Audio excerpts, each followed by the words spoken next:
barbecue chicken wing barbecue sir, and beef and bar chicken sir. What is soup?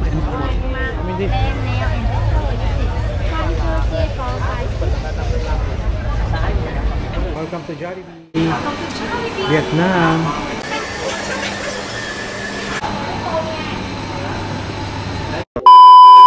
Dito mina-manufacture yung mga pangkulot ng buhok. Yan, yung Pagoda Cold Wave Lotion.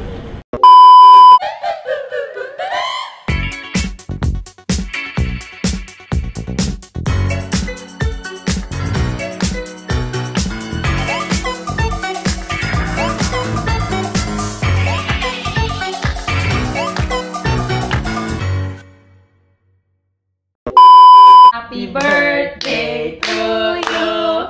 Happy birthday to you. Happy birthday, happy birthday.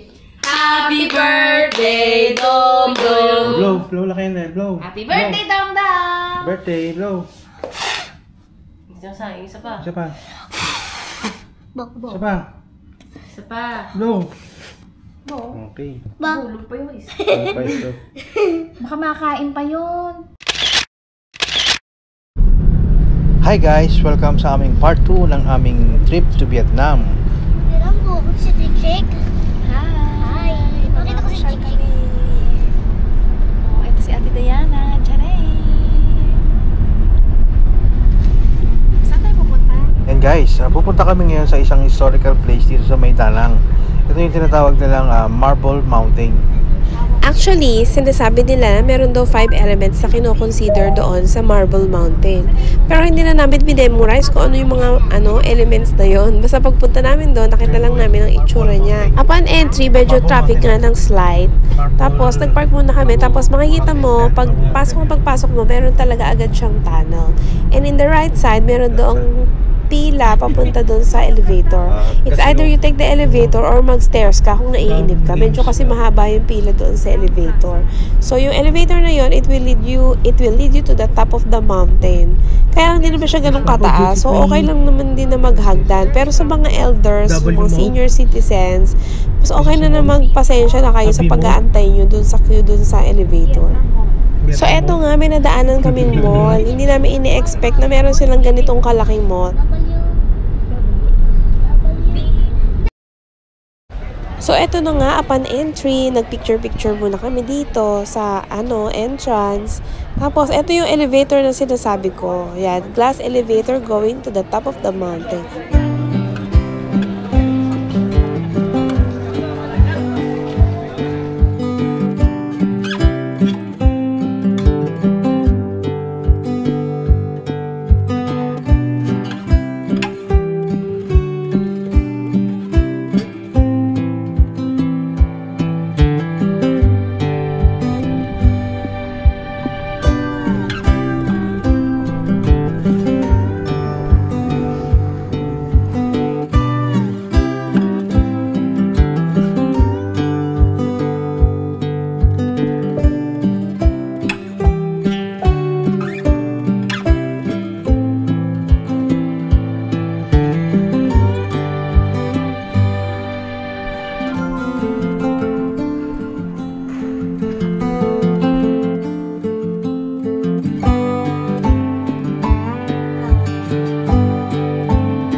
Next stop is Stone Carving Village.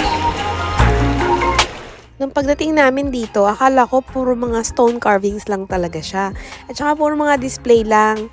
Yung pala, parang siyang shop. Shop talaga siya. Nagbebenta sila ng mga kina-curve nila. At saka may mga marble na iba-ibang klase mga bracelet sila. So akala ko mura lang.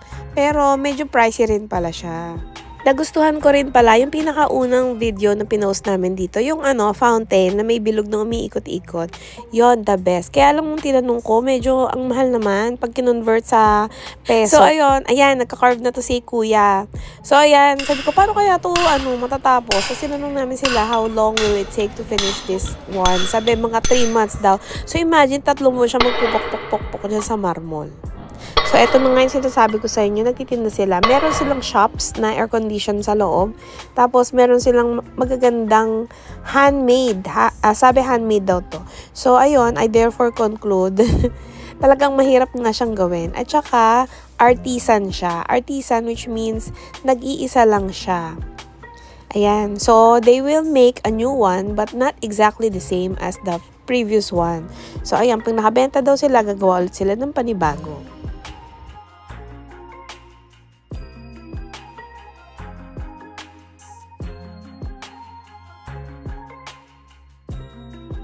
This is actually our second time in Da Nang, Vietnam. But the first time, hindi ganun kasulit yung nangyari kasi parang pagod ako noon.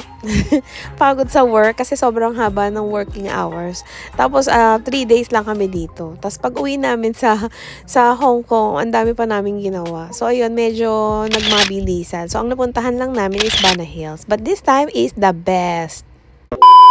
Chick-chick. Introduce your new chick-chick, ha? Oh, hi! Welcome back to our channel. Wala si Dominic. So, eto na ang kapalit ni Dominic. Iiwan na namin si Dominic sa Vietnam. Ay, eto pala siya. Sumingit. Sumingit ang pogi niya. Eto si Ate Diana. Galing kami ngayon sa Marble Village. Napudol kami. Bumili kami ng Yan pala, Danang Beach, oh. Ayan, Danang Beach. Darang back. Yay! Ganda. Ay, itong kotse ko. So, ito pala, trivia lang. Ang Bana Hills, ang Da Nang pala is nasa central ng Vietnam. Tawag sa kanya Central Vietnam. Kasi sa taas niya, Ho Chi Minh, sa baba naman yung Hanoi. So, ayan. Nandito kami ngayon, papunta kami doon sa Buddha. Papunta kami doon sa Pagoda. Ganda, wow. Đây là ngọn núi Sơn Trà.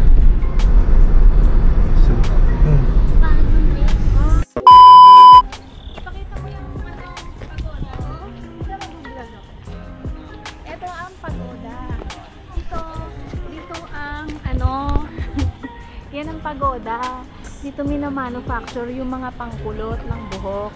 Yan, yung pagoda cold wave lotion. Yan, dyan yung manufacturing. So, ayan, alam nyo na, ito pala sa Vietnam nag-originate yung pangkulot ng hair.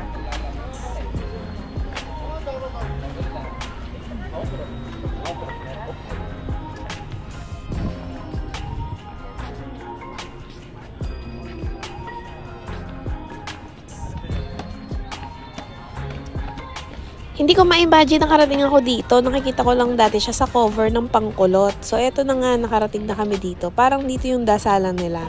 So, ayan, nakalagay, i-remove daw ang shoes.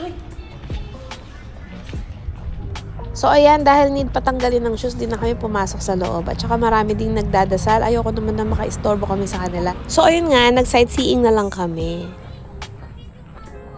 Very Instagrammable ang place. Sobrang ganda. Kaya lang, marami siyang mga niknik. So, mag-ingat din kayo. Lumapit doon sa mapupuno. Si Daddy at saka si Dom, yan ang lapitin ng niknik. So, umalis na rin kami agad doon sa mapunong lugar. Nag-picture-picture na lang kami dito sa labas. So, ayan, ang ganda, diba? May aura pa kaming family. Ayan, no?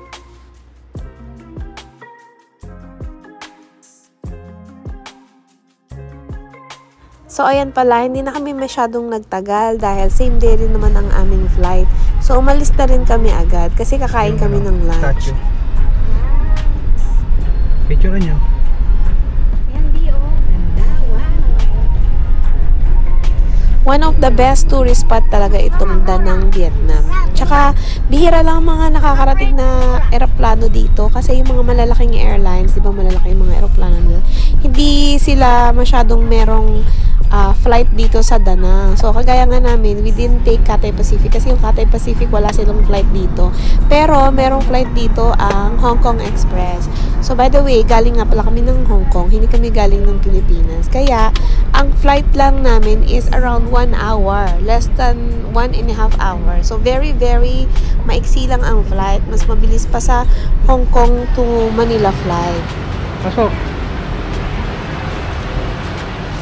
So, eto na nga, dinala na kami ng aming driver dito sa bilihan ng mga souvenirs. So, pagting sa loob, wala masyadong namimili, kami lang.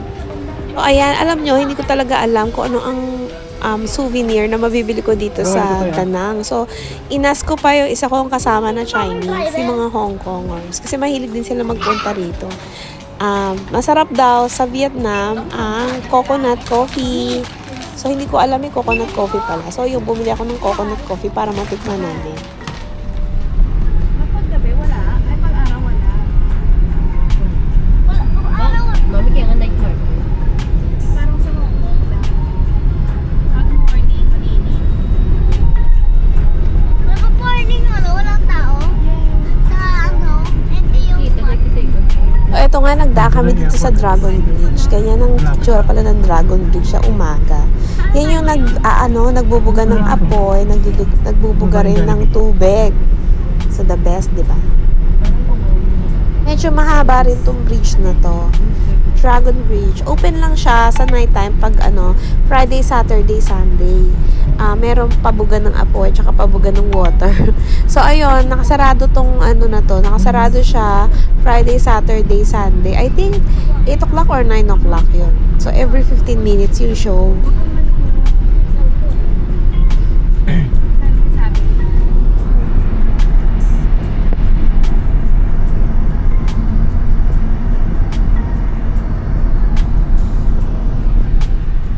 Ayan, bibigay mga motor. Let's not forget that the number one mode of transportation here in Da Nang is motor. Nagkataon lang na nakakotse kami kasi nga apat kami. Pero kami lang ni Daddy, magmumotor lang kami noon. Saya kaya magmotor.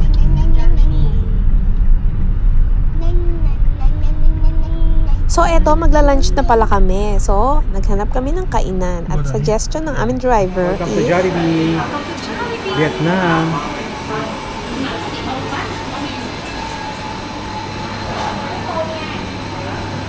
everything is masarap. Kaya lang, wala silang gravy.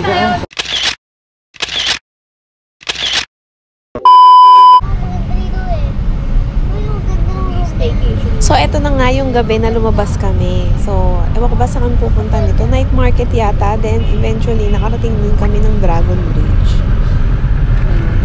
Pag namamasyal kami sa gabi dito sa Da Nang, para ka lang ding nasa Manila. Maraming mga nakamotor, pero mas wide yung streets. So, ayan. Actually, tamad na tamad ako lumabas itong mga panahon to. Kaya lang, gusto makita ni baby girl yung night market. So, ayun nga, sinamahan namin siya sa night market. Medyo mahaba rin yung namin, tinravel namin from doon sa hotel. So, mga around 20 minutes, papunta kami ng night market. Actually, night market, ano lang yun, para siyang Tiangge, ganun. Parang Tiangge, yung peryahan.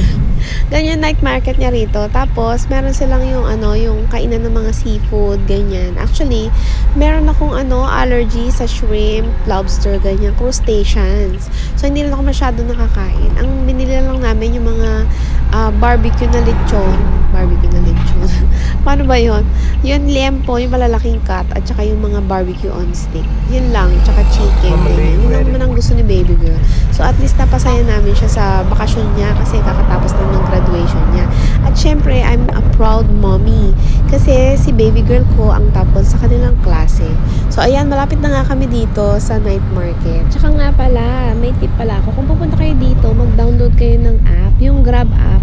Yung Grab app na ginagamit din sa Pilipinas. I-change nyo lang yung country. Palitan nyo lang ng Vietnam. So, yan, magagamit nyo na siya.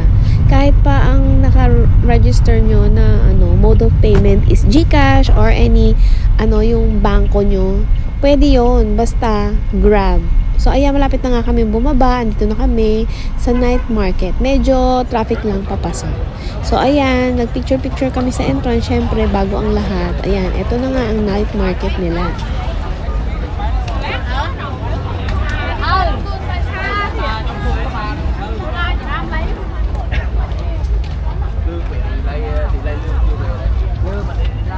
Dapat dito magaling ka rin tumawad. Yan. Kasi parang 50% yung matatawad mo sa original price.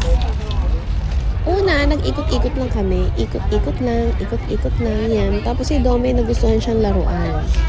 So, sabi ko, marami na siyang laruan. Pero hindi pa rin siya nagpatina. Kailangan bilhin ng laruan. So, binili ko na 50,000 dong lang naman.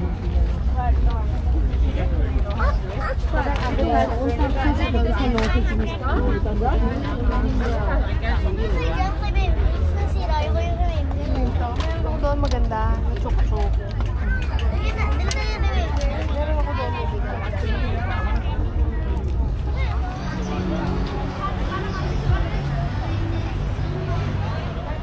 So, eto nga, may nakita akong mama dito sa gilid ng kalsada.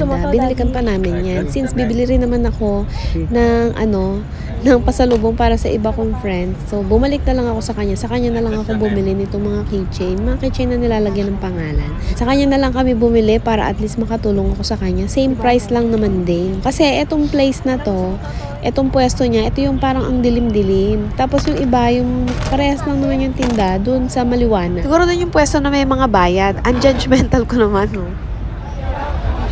Charan! Andito na nga tayo sa night market, kung saan makikita mo at mabibili mo ang lahat ng klase ng seafood. Pwede ka rin bumili at magpagawa ng fresh na juice. Pwedeng shake. Ayan. Ito si ate, inaalok akong pilit bumili sa kanya ng mga seafood. Lulutuin na nila, so babayaran ko siya. Kaya lang, sabi ko sa kanya, I have allergy. I have requirement. So, ayun, hindi na niya ako kinulit. Ang binili lang namin ni baby girl ay ang barbecue na chicken at barbecue na baboy. At liempo. So, eto sila mga nanghaharang sa night market. Actually, pangalawang beses na namin dito sa night market. Masaya kaya dito. Kaya lang, dumidikit yung amoy lansa ng mga tinitinda nila. So, di ba kung barbecue, kaya lang, talagang malansa as in yung raw. Uwi namin sa hotel, naligo kami lahat. So, eto na nga, pasimula na yung Symphony of Lights. Dito rin ginaganap yon sa, Dragon Bridge. And then, after ng Symphony of Lights, meron na yung Dragon Show. Makikita nyo, yung bumubuga siya ng apoy and bumubuga siya ng tubig. Make sure na malayo kayo doon sa Dragon itself kasi matatalsikan kayo ng gasolina. So, ayun nga. Nagbubuga siya ng apoy. Syempre, may kasamang gasolina. And afterwards, yun namang water. So, kung ayaw nyo mabasa, pumesto kayo, medyo malayo doon sa, sa bibig ng dragon. So, very exciting. Maraming mga turista. Open lang siya every Friday, Saturday, and Sunday.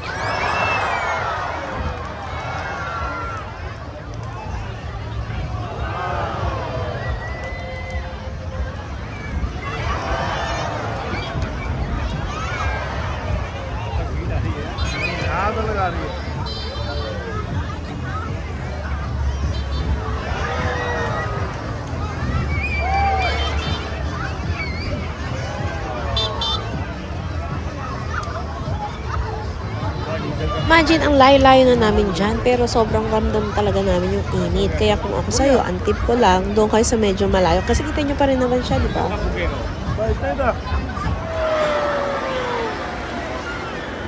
After nyo makaramdam na nainitan kayo dahil sa pagbubuga niya ng apoy, ngayon naman babasain niya kayo.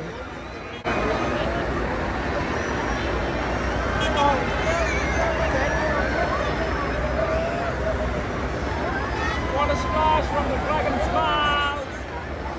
Oh my god, it's crazy, man.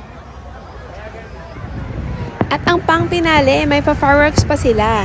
Wala ka nang binayaran, all are free. Dito lang sa ibabaw ng Dragon Bridge every Friday, Saturday, and Sunday. Medyo matagal din yung fireworks nila, mga 20 to 30 minutes. It really helps. Push nila yung pagpasok ng mga turista sa bansa nila. And maraming na-provide na trabaho sa kanilang mga loob.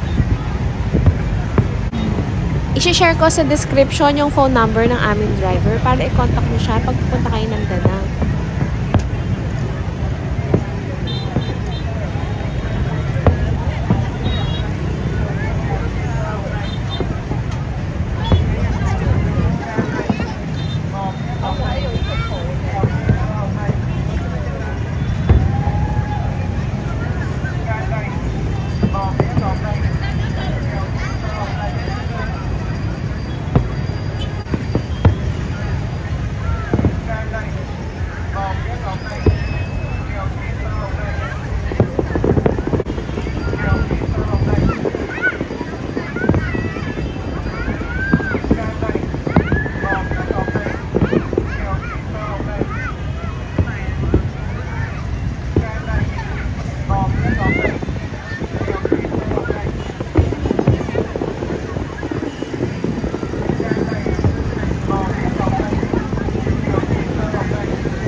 eto, hinanap pa namin to kasi binilikan talaga ni Daddy. Kasi yung bata na nagtinda sa kanya dati is parang kasing laki lang ni Do.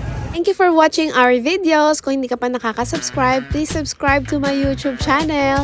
Thank you and see you on my next videos. Bye-bye!